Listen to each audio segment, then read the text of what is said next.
professor, Israel vai se lembrar da questão da primeira impressão.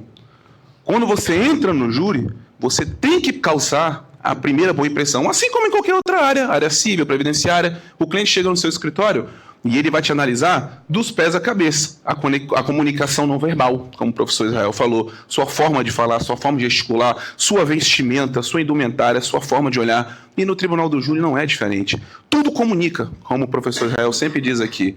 Tudo está intrinsecamente ligado. E a conexão, ela é mais do que o lubrificante dessa relação. Ela é o alicerce, a base. O tribuno, como eu, como a doutora Juliana, ele precisa criar conexão com o jurado. E a gente analisa isso a cada segundo dentro da atuação do júri, olhando nos olhos, colocando a mão na mesa, falando pelo nome quando iniciamos o julgamento, iniciamos a nossa defesa nos debates. E sem ela, não adianta ter conhecimento. Você tem que conseguir criar conexão. Por isso eu peço e rogo, atentem-se para o que o professor Israel está falando sobre a questão de conexão, de comunicação. Isso importa tanto quanto o conhecimento, e eu ainda ouso dizer se não for mais, porque tem muita gente, professor, o senhor há de concordar comigo, que nem tem tanto conhecimento, mas sabe criar uma conexão com o destinatário, que ele faz ele engolir o que ele estiver passando ali na mensagem, não interessa o quê. É só essa consideração. Pode levar o microfone, que ele é seu. Uma salva de palmas para ele.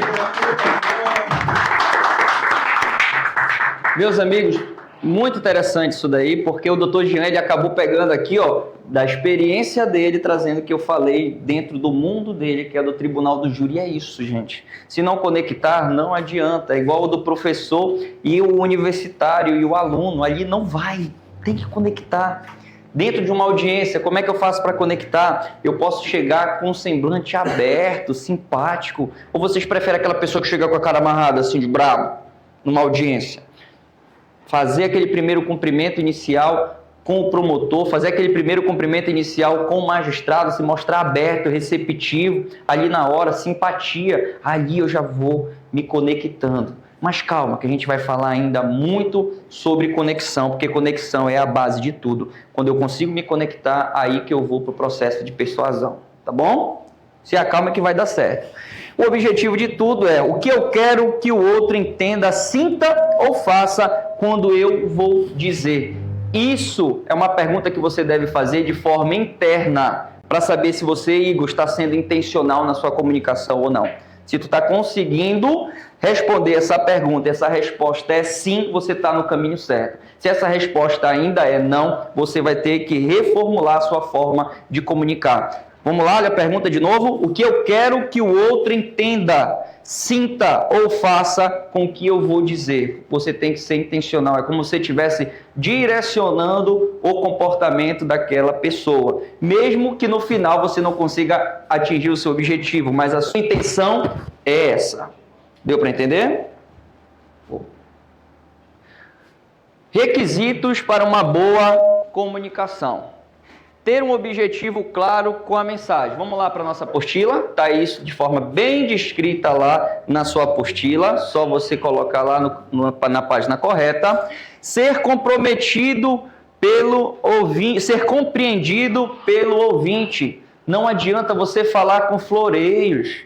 Às vezes o menos é mais. Se eu for falar de comunicação com um juiz, com um promotor, a minha fala é mais como técnica, mais formal. Se eu for falar com o cliente, é mais formal, é mais técnica? Sim ou não?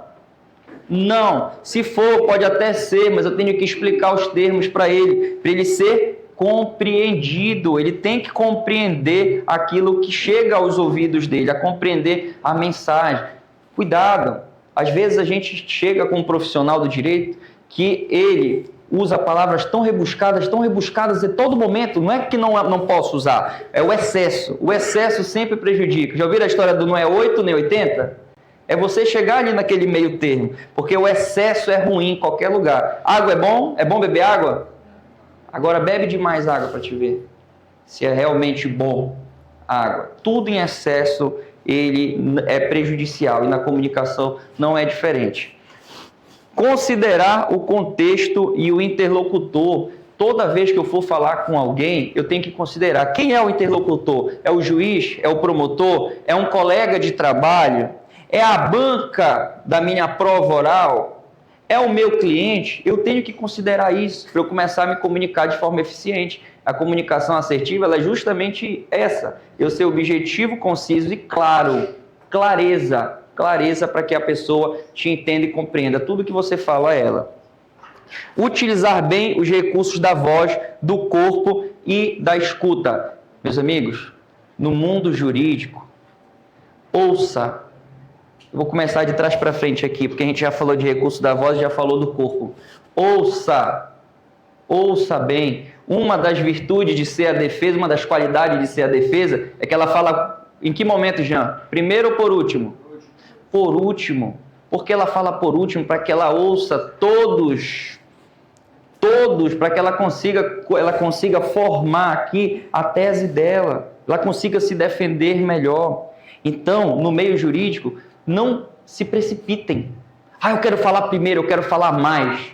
Não, fale com qualidade. Às vezes o menos é mais. Ouça bem, porque nas entrelinhas da fala do promotor, se vocês forem advogados, se vocês forem assistente de acusação na fala da defesa, você consegue captar algumas coisas e contra-argumentar. Então, ouvir com atenção, que a escutativa é isso. Escutar, vocês estão me ouvindo agora, então, escutativa é você entender o que a pessoa está falando sem querer falar, que são as entrelinhas, a mensagem subliminar, o que tem ali por trás. E aí você, bom comunicador de impacto, você já vai perceber o que está por trás ali. O que ela falou e não queria falar. Será que ela me xingou? Tem muito isso, não tem, Jean? Um xingamento velado dentro do direito. Às vezes o profissional do outro lado, ele te xinga. Mas ele pode xingar? Não. Ele não pode xingar, é falta de urbanidade, inclusive. Não pode. Só que ele faz de forma velada. E você percebe nas entrelinhas. Você ouvindo com atenção, você percebe, consegue retrucar e consegue, inclusive, chamar a atenção dele lá no seu momento de fala. Ou pedir para constar em ata. Se for numa audiência, se for no tribunal do júri, pedir para constar em ata aquele xingamento velado ou aquelas palavras que foram proferidas para você com um tom pejorativo. Você consegue fazer isso. Você fazendo isso, o falar, o pedir para constar em ata, doutores, isso daí tem dois efeitos. Primeiro, você pode arguir aqui alguma falta disciplinar, se for um colega advogado. Você pode arguir aqui algum tipo de crime, se for o caso de crime. E se for no júri, por exemplo, você ganha a simpatia do jurado e você está mostrando de forma clara que o promotor é deselegante, ele é mal educado. E quando a parte mal educada é deselegante, o jurado tende a não votar com ele. Mesmo que a causa esteja do lado dele, mas ele tende a não votar com ele. Porque ele foi mal educado, deselegante, grosseiro. Tem isso, gente. Que eu já conversei com muito jurado. E o meu pai já foi jurado. Meu pai já foi jurado. Meu tio, que é meu compadre, também já foi jurado. Então a gente conversa muito e tem isso. Tudo comunica. Tudo comunica, não é só técnica. Esse é um dos segredos da oratória jurídica. Não é só técnica, a técnica em si que você aprende da faculdade, que você aprende nos seus cursos. Também é aqui, gogó, comunicação. Deu para entender? Então, muito cuidado, tem que ser intencional. As palavras que saem da boca de vocês têm que ser muito bem pensadas, porque a outro lado está atento. A gente tem que botar isso na cabeça. Que o que eu profiro aqui, as palavras que eu vou proferir, elas vão ser analisadas pela parte adversa. Por isso que tem que ser intencional. Eu vou falar isso, mas pensando no resultado. Eu tenho um objetivo, é uma fala com objetivo, como disse aqui o Alves. Se eu falo sem pensar, eu falo de impulso, o tiro pode sair pela culatra e a outra parte pode pegar aquilo e usar contra você. É muito lindo. É muito linda essa argumentação, esse embate jurídico aqui entre defesa e acusação. E tem muitos detalhes que a faculdade ela não te mostra. Eu até brinquei no Instagram, falando, a faculdade não te mostra. Quem é que vai te mostrar? Eu. Eu vou te mostrar. E é só a experiência. O que é um curso? O curso aqui é um atalho. A gente apanhou. Eu apanhei, o Jean apanhou, a Juliane apanhou para aprender isso daqui. Que até lá em Belém não tem curso assim. Esse curso é inédito no estado do Pará. Não tem. Então a gente apanhou para passar para vocês aqui, para que vocês não apanhem lá na frente. Então vocês estão pegando um atalho. É como se os nossos 10 anos de experiência aqui estejam colocados aqui em um prato, só para vocês comerem. Vocês não foram caçar. Vocês não foram matar o boi, assar o boi, salgar o boi, fazer um arroz. A gente está colocando tudo isso na mesa para vocês comerem.